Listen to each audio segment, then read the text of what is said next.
Welcome to దేశ ప్రధాని నరేంద్ర మోడీ ఈ నెల 8న రాష్ట్ర ఆర్థిక రాజధాని విశాఖ వచ్చి వెళ్లారు. వారి బహిరంగ సభలో మాట్లాడారు. ఆయన ప్రసంగంలో రాష్ట్రాన్ని వేధిస్తున్న సమస్యలపై స్పందించకపోవడం తీవ్ర నిరాశకు గురిచేసింది. ఆంధ్ర రాష్ట్ర ప్రజలు గత 4 ఏళ్లుగా పోరాడుతున్న విశాఖపట్నం స్టీల్ ప్లాంట్ మాట మాత్రం దేశంగా కూడా అడగనే లేదు కదా.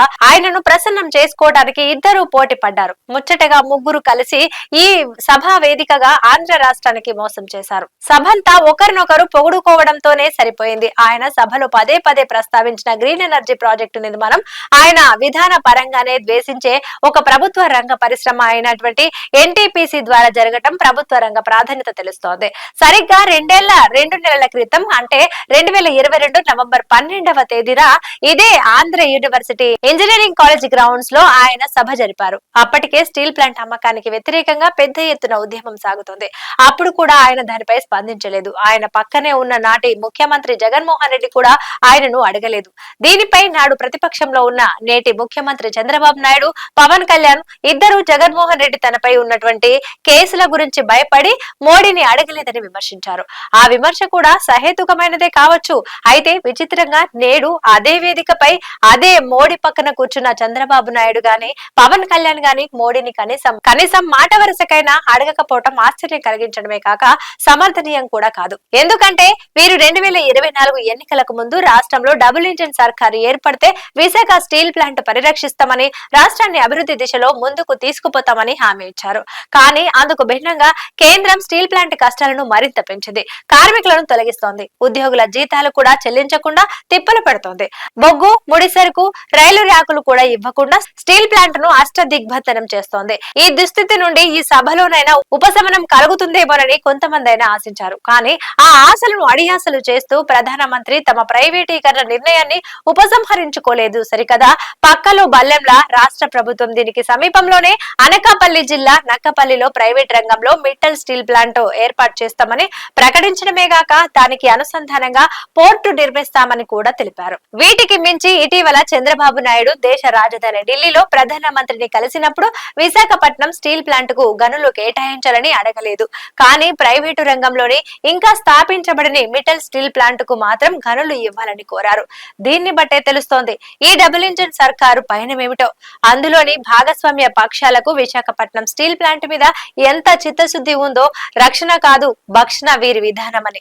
దీనికి తోడు రాష్ట్ర విభజన తర్వాత జరిగిన 2014 ఎన్నికలలో విశాఖపట్నం కేంద్రంగా ప్రత్యేక రైల్వే జోన్ ఏర్పాటు చేస్తామని అప్పటి మిత్రులైన నరేంద్ర మోడీ, చంద్రబాబు నాయుడు హామీ ఇచ్చారు.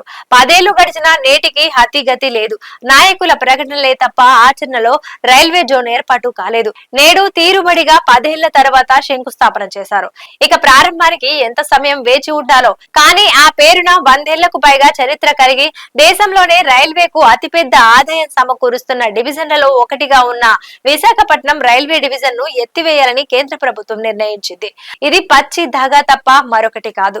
10 ఏళ్ల నుండి ఊరిస్తూ ఎట్టకేలకు రైల్వే జోన్ కు శంకుస్థాపన చేయటంలో గర్వపడవలసిందేముంది? 10 ఏళ్ల క్రితం రావాల్సింది ఇంత ఆలస్యంగా చేసినందుక? ఈ వైఖరిని ఎండగట్టి రాష్ట్ర హక్కులను సాధించుకోవటంలో ముఖ్యమంత్రి క్రియాశూన్యంగా వ్యవహరిస్తున్నారు. ప్రశ్నిస్తానని బయలుదేరినటువంటి పవన్ కళ్యాణ్ ఉప ముఖ్యమంత్రి అయ్యాక ఆ ప్రశ్న అనే పదాన్నే మర్చిపోయారు.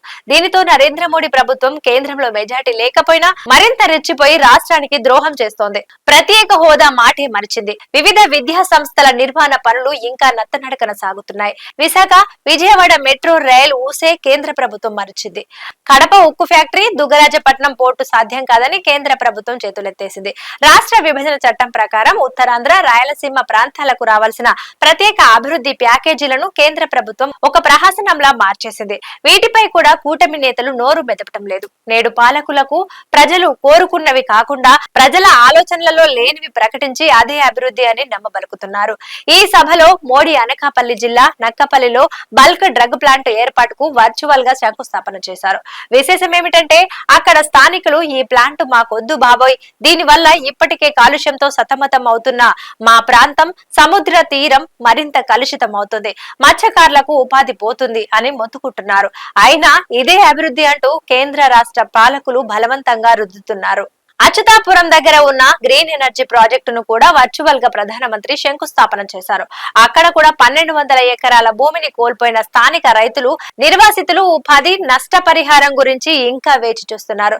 సీఎం చంద్రబాబు నాయుడు ఇటీవల శ్రీకాకుళం జిల్లా పర్యటనలో కూడా అక్కడ ప్రజలు కోరుకుంటున్న నీటి ప్రాజెక్టుల నిర్మాణం, కిడ్నీ వ్యాధి పరిశోధన కేంద్రం, భావనపాడు ఫిషింగ్ హార్బర్ వంటివి కాకుండా కార్గో ఎయిర్పోర్టు నిర్మాణం చేస్తామని తెలిపి పెద్ద ఎత్తున బలవంతపు భూసేకరణకు పూనుకుంటున్నారు. ఈ ప్రాంత ప్రజల నెత్తిపై కుంపట్ల కొవ్వాడ అణు విద్యుత్ ప్లాంట్ అన్నది ఎలాగూ ఉంది. ఆ ప్రమాదం గుర్తించే ఆలోచననే కనీసంగా కూడా రాష్ట్ర ప్రభుత్వానికి లేకపోవడం శోచనీయమే.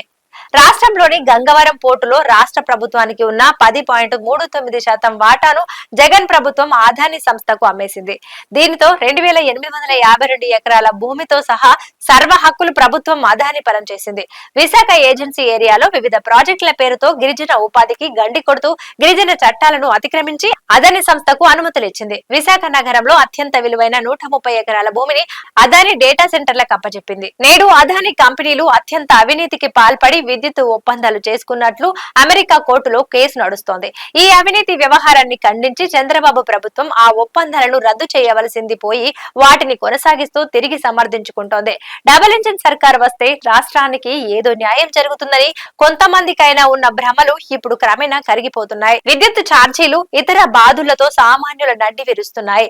స్టీల్ ప్లాంట్ను కాపాడుకోవాలన్నా, విభజన చట్టం అమలు కావాలన్నా, ఎడాపెడా వేస్తున్న భారాలను తిప్పికొట్టాలన్నా, చట్టపర హక్కులను నిలబెట్టుకోవాలన్నా ప్రజా ప్రతిఘటనే మార్గం. ఇది వాటి న్యూస్. చూస్తూనే ఉండండి T10.